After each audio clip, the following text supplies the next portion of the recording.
کسی قسم کی کوئی نہ سمت نظر آ رہی ہے، نہ کوئی فلاح کے منصوبوں کے حوالے سے، عوام کو ریلیف دینے کے حوالے سے ان کی کوئی ترجیحات جو ہیں وہ سامنے آ رہی ہیں۔ بنیادی طور کے اوپر آپ دیکھیں کہ بجٹ آنے سے پہلے ایک منی بجٹ پیش کیا گیا جو کہ صرف اور صرف آئی ایم ایف کو خوش کرنے کے لیے تھا اور پاکستان کا جو عام آدمی ہے، جو غریب آدمی ہے، اس کو کچلنے کے لیے تھا، جس سے اس امپورٹڈ حکومت کی جو ترجیحات ہیں وہ بالکل کھل کے واضح ہو جاتی ہیں۔ اس بجٹ سے قبل 60 روپے جو ہے وہ پیٹرول کے اندر اضافہ کیا گیا، اس بجٹ سے قبل جو ہے وہ 8 روپے بجلی کے یونٹ کے اندر اضافہ کر دیا گیا، 45% گیس کو بڑھانے کا اعلان جو ہے وہ کر دیا گیا، اور ابھی اس بجٹ میں 750 روپے مزید پیٹرولیم لیوی کا جو ٹارگٹ انہوں نے رکھا ہے۔ اس کا مطلب یہ ہے کہ جو یہ بتا رہے ہیں کہ ابھی بھی پیٹرول اور ڈیزل کی قیمتوں میں گیپ ہے، اور اگر پیٹرولیم لیوی 750 روپے کے حساب سے یہ تو پیٹرول کی قیمت 350 روپے سے اوپر چلی جائے گی، یعنی کہ جو اب 210 روپے لیٹر پیٹرول ہے وہ مزید تقریباً 70 سے 80 روپے اس کے اندر مزید اضافہ یہ امپورٹڈ حکومت کرنے جا رہی ہے۔ اور اسی طرح تو مجھے یہ بتائیں کہ یہ حکومت چاہتی کیا ہے؟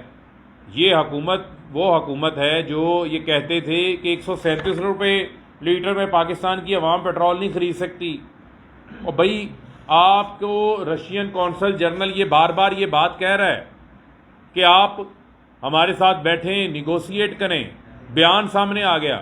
آج اگر عمران خان کی حکومت ہوتی تو پاکستان کے اندر سستا رشین تیل آ چکا ہوتا۔ آج یہ جو بڑے بڑے اضافے آپ کو پیٹرول اور ڈیزل کے اندر نظر آ رہے ہیں، یہ اضافے آپ کو نظر نہ آتے، کیونکہ عمران خان نے ہمیشہ عام آدمی کے لیے ان کے دل میں خاص احساس تھا۔ اگر 4 روپے 5 روپے بھی قیمت بڑھتی تھی، اس کو بڑھانے سے پہلے 100 بار سوچا جاتا تھا، سولوشنز کو ورک آؤٹ کیا جاتا تھا۔ ایسے عوام کے اوپر جہاں پر آپ کی 40% آبادی خطۂ غربت کی لکیر سے نیچے رہتی ہو، جو روزمرہ دہاڑی دار مزدور ہو، اس کے اوپر آپ ایسے بوجھ نہیں ڈال سکتے۔ پیٹرول کی، بجلی کی قیمتوں کا اثر پھر آپ کے پورے اکنامک سائیکل کے اوپر پڑتا ہے۔ اشیاء خرد و نوش مہنگی ہو جاتی ہیں، آپ کی ادویات مہنگی ہو جاتی ہیں، اور جو کسان کا بھرکس انہوں نے اس بجٹ کے اندر نکالا ہے کہ فرٹیلائزر، کھاد جو کہ پیداوار کے لیے فصلوں کی بہت ضروری ہے، جیسے کہ 4.5% پیداوار پاکستان کے اندر، ریکارڈ پیداوار ایک سال کے اندر ایگریکلچر کے اندر ہوئی ہے۔ اب اگر کھاد مہنگی ہو جائے گی، جو 2% سے 10% ٹیکس اس کے اندر کر دیا ہے، گیس کی قیمتیں یہ بڑھانے جا رہے ہیں، اس سے کسان کھاد کم استعمال کرے گا، جس سے پیداوار کم ہوگی۔ پیداوار کم ہوگی تو آپ کو یہی اشیاء باہر سے منگوانی پڑیں گی، آپ کا امپورٹ بل بھی بڑھے گا، یہاں بھی چیزوں کے ریٹ بڑھیں گے، پھر عام آدمی کے اوپر بوجھ پڑے گا۔ اور اسی طریقے سے جو ڈیزل کی قیمتیں بڑھ رہی ہیں تو کسان نے اپنا ٹریکٹر بھی چلانا ہے، اپنا ٹیوب ویل بھی چلانا ہے، وہاں بھی کسان کی جو ہے وہ کاسٹ آف جو پروڈکشن ہے اس کے اندر اضافہ کرنے جا رہے ہیں۔ تو پاکستان کی آبادی کا 60% سے ایک بڑا حصہ زراعت کے ساتھ منسلک ہے۔ ابھی بھی جو نوکریاں تحریک انصاف کی 3.5 سالہ حکومت میں جو 55 لاکھ نوکریاں کریٹ ہوئی ہیں، اس کے اندر زرعی شعبے کے اندر ایک بہت بڑی تعداد کے اندر روزگار کریٹ ہوا ہے، تو کسان کو بہت بڑی ہٹ پڑنے جا رہی ہے۔ اور جو صنعتوں کی ترقی تھی، یعنی کہ ایک طرف جو اقتصادی سروے آیا، ایک طرف یہ 30 سال کا تجربہ، 30 سال کی حکومتیں ہیں، دوسری جانب 3.5 سال کی عمران خان کی پہلی بار کی حکومت ہے، یعنی مسلسل کورونا جو کہ 100 سال میں ایک ایسی وبا آتی ہے جس نے دنیا کی معیشتیں تباہ کر دیں، لاک ڈاؤن لگ گیا، دنیا کا جو ایوریج قرضہ ہے، جو ان کا debt to G D P ہے، وہ 10% مزید اس میں اضافہ ہوا دنیا کے اندر۔ جہاں دنیا میں بہت ساری اموات ہوئیں، وہاں پاکستان کے اندر پاکستان نے جو ہے وہ انکریڈیبل، ایک زبردست انکلوسیو سسٹینیبل شرح ترقی دکھائی، جی ڈی پی گروتھ دکھائی، مسلسل 2 سال تقریباً 6% کے لحاظ سے، جہاں پر ہماری لارج اسکیل مینوفیکچرنگ 10.5% جس میں اضافہ ہوتا ہے۔ انڈسٹری میں 7% اضافہ ہوتا ہے، ایگریکلچر میں 4.5% اضافہ ہوتا ہے، آپ کی کپاس کی فصل میں اضافہ، آپ کی گنے کی پیداوار میں اضافہ، چاول کی پیداوار میں اضافہ، مکئی کی پیداوار میں اضافہ، اس کے علاوہ اور بہت ساری فصلوں کی پیداوار میں اضافہ ہوا، اور کپاس تو ڈائریکٹلی ہماری جو ٹیکسٹائل کی صنعت ہے اس سے وابستہ ہے، اور اس سے ہمیں زیادہ پیداوار ہونے سے ہمیں کم دھاگا جو ہے وہ امپورٹ کرنا پڑا، جس سے ہمارے امپورٹ بل کے اوپر کم بوجھ آیا۔ اور ایک طرف یہ 30 سال کی کارکردگی ہے، دوسری جانب یہ 3.5 سال کی ہماری عمران خان کی کارکردگی ہے، جس کے اندر جو ایکسپورٹس ہیں، جو یہ بات کرتے ہیں، ایکسپورٹس ہمیں ملی تھی 2013 سے 2018 میں 24 ارب ڈالر کے اوپر، کوئی اضافہ نہیں انہوں نے کیا۔ اور یہ جو احسن اقبال بنگلہ دیش کا کہتے ہیں، بنگلہ دیش 2013 سے 2018 میں 2013 میں بنگلہ دیش کی ایکسپورٹس 24 ارب ڈالر تھی، 5 سال بعد اسی بنگلہ دیش کی ایکسپورٹس 40 ارب ڈالر پہ تھی، اور پاکستان 5 سال بعد وہیں کے وہیں کھڑا تھا، کوئی اضافہ نہیں ہوا۔ آپ یہ دیکھیں کہ عمران خان کے 3.5 سالہ دور حکومت میں 27 سے 32% پاکستان کی برآمدات میں اضافہ ہوا، یعنی کہ ڈالرز برآمدات کی شکل میں زیادہ پاکستان کے اندر آئے، اور اس کا فائدہ آپ کو یہ ہوا کہ آپ کو اس سے پاکستان کے اندر آپ کی فارن ریزرز اس سے بلڈ ہوئے، اور ایکسپورٹس جو 24 ارب ڈالر پہ ملی تھی آج 31 ارب ڈالر کے اوپر، یہ ان کا اپنا اقتصادی سروے ہے وہ بتا رہا ہے۔ تو ہم نے اس کے اندر بھی 6% اضافہ کیا، جو گڈز کی ایکسپورٹس ہیں، سروسز کی ایکسپورٹس ڈال لیں تو اس سے بھی زیادہ ہو جاتا ہے۔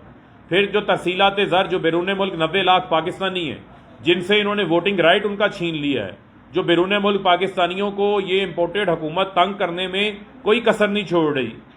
جب نون لیگ کی حکومت 2018 میں آئی تھی تو ترسیلات زر تھا پاکستان کے اندر 18 ارب ڈالر سالانہ۔ آج آپ کا ترسیلات زر جو بیرون ملک پاکستانی بھیجتے ہیں وہ 32 ارب ڈالر ہے۔ 3.5 سال میں 14 ارب ڈالر بڑھ گیا ہے، سالانہ 14 ارب ڈالر بڑھ گیا، جو اس سال کا نمبر ہے۔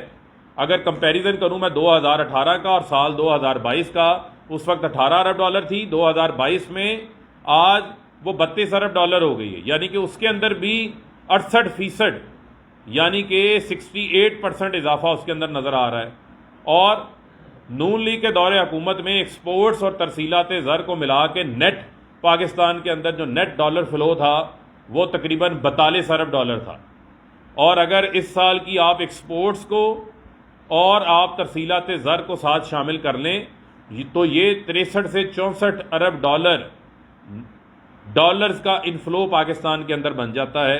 تو میں سمجھتا ہوں کہ عمران خان نے ان 3.5 سال کے اندر نہ صرف پاکستان کی معیشت کو مضبوط کیا، جو یہ کہتے تھے کہ نااہل ہیں، ان کی ٹیم نااہل ہے، یہ ڈیلیور نہیں کر سکتے، آج ہمارے جو نمبرز ہیں وہ بتا رہے ہیں کہ عمران خان نے تمام تر چیلنجز کے، کرونا کے، ٹڈی دل کے، بھارت کے بارڈرز کے اوپر ٹینشنز کے علاوہ، جو دنیا کے اندر عالمی سپر سائیکل پرائسز کا آیا تھا، اس کے علاوہ بہترین جو ہے وہ پرفارم کیا ہے۔ تو مجھے آپ یہ بتائیں، اچھی خاصی چلتی حکومت کو ہٹانے کی کیا ضرورت تھی؟ آج پاکستان کے اوپر جو بینک ڈیفالٹ کی تلوار لٹک رہی ہے وہ نہ لٹک رہی ہوتی۔ آج ہمارا سرمایہ دار کا کانفیڈنس بحال ہو چکا تھا، کنسٹرکشن سیکٹر چل رہا تھا، صنعتیں چل رہی تھی۔ آج پاکستان کے اندر ہر شعبہ پورے کانفیڈنس کے ساتھ سرمایہ کاری بھی کر رہا تھا، اور بڑی تیزی سے پاکستان کے اندر جو ہے ہماری معیشت مضبوط ہوتی جا رہی تھی۔ لیکن ان کو پتا تھا کہ عمران خان 5 سال پورے کر گیا تو پھر ان کو کسی قسم کی نہ ان کی باری آئے گی نہ موقع ملے گا۔ لیکن جو یہ مہنگائی کا طوفان آج لے آئے ہیں، پاکستان کی عوام جگہ جگہ ہر جگہ ان کے خلاف جو ہے وہ سراپا احتجاج بنی ہوئی ہے۔ دوسرا جو اس ملک کے ساتھ ظلم انہوں نے کیا ہے وہ آپ کا NRO2 ہے، جو کل آپ دیکھیں سائیکل چور ہو اس کی ضمانت نہیں ہوتی۔ یہاں پر نان بیلیبل آفینس میں 2 سال عبوری ضمانت میں رہتے ہیں، اور FIA کیس میں جہاں 4 ماہ سے فرد جرم عائد نہیں ہو رہی، جہاں 16 ارب روپے کا، یہ رمضان شوگر مل کا کیس نہیں ہے، یہ شوگر مل کا کیس نہیں ہے، یہ منی لانڈرنگ کا کیس ہے 16 ارب روپے کا۔ یعنی شہباز شریف کے 14 ملازمین جو کہ رمضان شوگر مل میں کام کرتے تھے، ان کے ذاتی اکاؤنٹس میں 16 ارب روپے آیا، اور وہ 16 ارب روپیہ بعد میں شہباز شریف، سلمان شہباز اور حمزہ شہباز کے اکاؤنٹس میں ٹرانسفر ہوتا رہا۔ پہلے ڈاکٹر رضوان کو ٹرانسفر کرتے ہیں, دباؤ ڈالتے ہیں, اس کی موت ہو جاتی ہے. اسپیشل پروسیکیوٹر سکندر ذوالفقار کو تبدیل کر دیتے ہیں, اپنے گھر کا پروسیکیوٹر لا کے لگا دیتے ہیں. اس کے بعد مقصود چپڑاسی, اب یہ ایسا نہیں ہوگا جیسے کہتے تھے نا زندہ ہے بھٹو, اب زندہ ہے مقصود چپڑاسی بھی ہوگا, کیونکہ 4 ارب روپیہ مقصود چپڑاسی کے اکاؤنٹ کے اندر آیا, اور اس سے پہلے بھی ایک موت ہو چکی ہے, گلزار نامی ان کا ملازم تھا, اس کے اکاؤنٹ میں پیسے آئے, اس کی بھی موت ہو چکی ہوئی ہے. تو یہ ایک پیٹرن ہے, آپ بھول نہیں سکتے. یان علی کیس کے اندر ایک انسپیکٹر تھے کسٹم اجاز, ان کا قتل ہو جاتا ہے. رینٹل پاور کیس کی تحقیقات کے اندر کامران فیصل کی لاش پنکھے کے ساتھ لٹکی ہوئی ملتی ہے, کہتے ہیں خودکشی کر لی ہے. اور آپ مقصود چپڑاسی, ڈاکٹر رضوان کی اموات, کس کو فائدہ ہو رہا ہے؟ ان لوگوں کو فائدہ ہو رہا ہے. یہ سسیلین مافیا ہیں, یہ گاڈ فادرز ہیں, جن کو ضمانتیں بھی مل جاتی ہیں نان بیلیبل آفینسز کے اندر, 4 ماہ ان کی فرد جرم عائد نہیں ہوتی. تو کیا ملک کو ہم نے چوروں کے حوالے کر دینا ہے, لٹیروں کے حوالے کر دینا ہے؟ یہ ملک کا کیا اشر نشر کریں گے؟ ان کے ہوتے ہوئے آپ کیا ایکسپیکٹ کر سکتے ہیں کہ پاکستان آگے بڑھے گا؟ پاکستان کے لیے مزید مشکلات آئیں گی. شہباز شریف کہتے ہیں کہ نیب میرے خلاف کچھ ثابت نہیں کر سکا. نیب عدالتوں میں کیسز تو آپ چلنے نہیں دیتے, کیسز کو کنکلیوڈ تو ہونے دیں. 7.5 ارب روپے کا ٹی ٹیز کا کیس ہے. ٹوٹل نیب عدالتوں میں 1200 ارب روپے کے کیسز ہیں. کتنے؟ 1200 ارب روپے کے. اور جس قسم کی یہ نیب میں ترامیم لے کر آئے ہیں, جس کا مطلب یہ ہے کہ نیب جو پریزیڈنٹ جو اسٹیٹ کا سمبل ہے اس سے نکال کر پرائم منسٹر آف پاکستان, جو کہ سب سے بڑا ڈاکو, سب سے بڑا چور ہے, جو آتے 7 اداروں کو دباؤ میں لا رہا ہے, جو اپنے آپ کو NRO دے رہا ہے, اس کے حوالے کر دی گئی ہے نیب. اور نیب نیشنل اکاؤنٹیبلٹی بیورو سے نو ایکشن بیورو بنا دیا ہے. یعنی نیب کے ہاتھ بھی باندھ دیے ہیں, پاؤں بھی باندھ دیے ہیں, کانوں میں روئیاں دے دی ہیں, آنکھوں پہ پٹی باندھ دی ہے. نیب اب ایکشن نہیں لے سکتا, ٹوتھ لیس بنا دیا ہے, اپاہج کر دیا ہے نیب کو انہوں نے آتے ساتھ ہی. اور جو انہوں نے کالا قانون پاس کیا ہے, اس کو ہم سپریم کورٹ آف پاکستان کے اندر چیلنج کریں گے.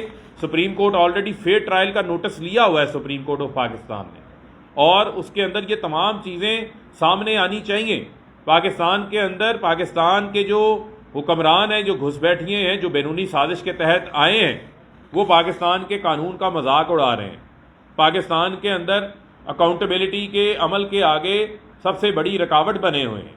تو میں سمجھتا ہوں کہ یہاں پر پاکستان کی جو اعلیٰ عدلیہ ہے اس کا ایک بہت بڑا کردار ہے. آپ کوئی قانون ایسا پاس نہیں کر سکتے جس قانون کو پاس کرنے سے اس ادارے کا اور اس نظام کا, اکاؤنٹیبلٹی کا کوئی فائدہ نہیں ہو رہا بلکہ نقصان ہو رہا ہے. تو اس کے اوپر تو بڑی واضح کوگنیزنس ہے جو پاکستان کی عدالتیں لے سکتی ہیں. اور میں سمجھتا ہوں کہ پاکستانی اس ٹائم ان تمام چیزوں کے اوپر کڑی اپنی نظر رکھے ہوئے ہیں. ہم کسی صورت بھی ان کو ان کے مذموم مقاصد میں کامیاب نہیں ہونے دیں گے. ان کا مقصد کیا تھا؟ بیرونی سازش کے تحت انہوں نے غلامی قبول کی, کیونکہ ان کی جائیدادیں باہر پڑی ہوئی تھیں. انہوں نے غلامی قبول کی, انہوں نے چیری بلاسم شروع کیا. کیوں کیا؟ کیونکہ انہوں نے اپنے کیسز بند کرانے تھے, انہوں نے NRO 2 لینا تھا.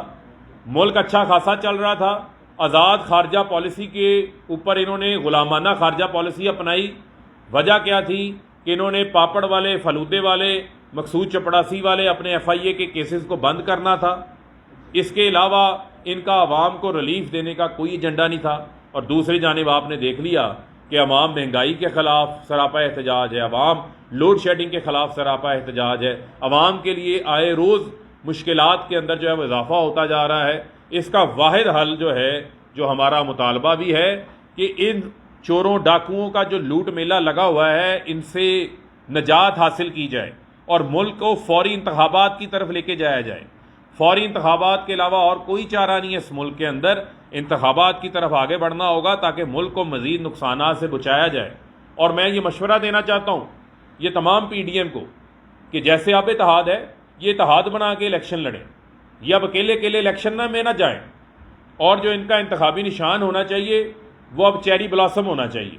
ان کا انتخابی نشان چیری بلاسم ہونا چاہیے. اور یہ چیری بلاسم کے نشان کے اوپر جو ہے وہ الیکشن لڑیں, اور انشاءاللہ پاکستان کی عوام ان کو ایسا چمکائے گی انتخابات کے اندر کہ ان کو لگ پتا جائے.